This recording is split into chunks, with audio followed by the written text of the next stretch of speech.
au niveau du nombril de Adam Kadmon, juste après la Sfirat HaKelim du monde de Tau.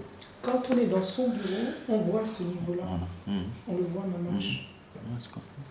C'est exactement le fait de la Yechida, c'est le Shani Yechidot. Moi, je La l'ai Yechidot, elle dévoile la Yechida, donc la perception de la sortie de la réalité qui nous enferme. La réalité est encore là, mais c'est une réalité quand on est libérée. là-bas, mais une fois qu'on sort de là-bas, on est avec nous-mêmes. Alors voilà, le Beth Amikdash entraînait ce point-là. C'est ça le truc. Voilà. C'est pour ça qu'on appelle le bureau du Rabbi le Kodesh Kodashim. Oui. Et le Kodesh, c'est la préparation à rentrer dans le bureau du Rabbi. Oui.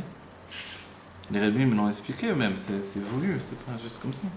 Ve'alpize yuvan mashkatu ve'chorma me'ain tematze da'itavut achorma me'ain deketer ou be'prinat yesh me'ain da'yenu. Be'en aror ve'al... Vous vous rappelez, yesh me'ain, on revient à des choses... Non, je vous en prie. Je m'excuse, parce que je dois aller à la soupe. Voilà, on a vu l'essentiel. Ouais. On a vu l'essentiel. Je suis désolée, vraiment. Et d'après cela, si c'est trop, vous voulez qu'on arrête, on arrête aussi. Alpize yuvan, donc tout ça, me'ain tematze. La notion de Yeshmien, c'est Ben Aror, c'est-à-dire sans aucune commune mesure par rapport au niveau précédent. Donc la Chokhmah, on ne peut pas la comparer au Keter, puisque le Keter, il est tout ce que l'on vient de dire, un océan Fahim total, qui réunit des contraires de manière absolue. Ve'alo Atzilut ou Beprinat Gilou Yaelem. Donc Atzilut, dans ce cas-là, alors, Ve'alo, non, c'est une remarque au contraire.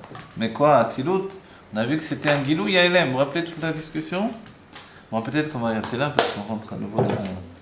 D'accord? Quoi qu'il en soit, on a vu, on préfère s'arrêter là sur le fait que Atik Yomin, il représente pour nous le Mashiach. Et le Mashiach, c'est cette situation d'infini qui est présente au sein même de la limite. Donc la liberté, en fait, qui est en nous, qui est présente au sein même de notre exil. Et cet exil, en fait, quand le Rabbi nous dit nous sommes la dernière génération de l'exil et la première de la Géoula, forcément, c'est une annonce assez particulière.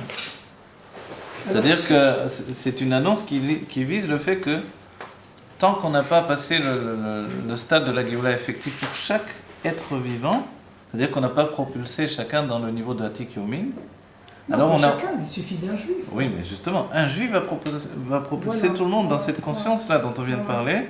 Donc, c'est-à-dire, au sein même de l'exil, un être qui n'est pas un tzaddik, parce que le tzaddik, naturellement, il tend vers ça, il n'est pas tzaddik et pourtant, il a réussi à se libérer au sein même de l'exil.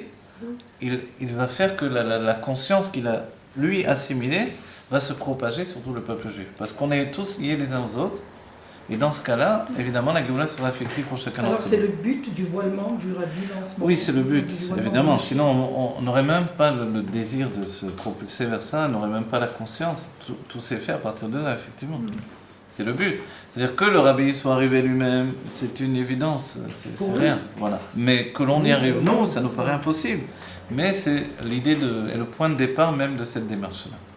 Provoquer la Géoula d'un être limité, qui n'est même pas un tzaddik, donc qui est enfermé dans sa limite, au sein même de sa limite, qu'il atteigne le niveau où, malgré qu'il est structuré par des sphirotes, qu'il passe dans un état de sphirotes enketz, de sphirotes infini. Voilà, et malin, voilà.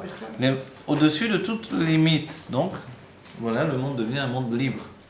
Libre parce que Dieu est dévoilé dans son infini. Voilà, que vite, on ait cette Géoula Métiv Hashlema dont on vient de parler, que l'on réalise que le Mashiach est en nous, c'est cette faculté de se libérer de par nous-mêmes. Voilà, le Rabbi nous montre le chemin, il nous pousse. Le Rabbi Rachab ici nous donne finalement l'élixir de vie qui nous permet d'en avoir conscience. Alors qu'on y arrive, Terafoumian Mamash, immédiatement, que ce soit la Géoula Métiv Hashlema pour chacun d'entre nous. J'ai appuyé, j'ai pas appuyé.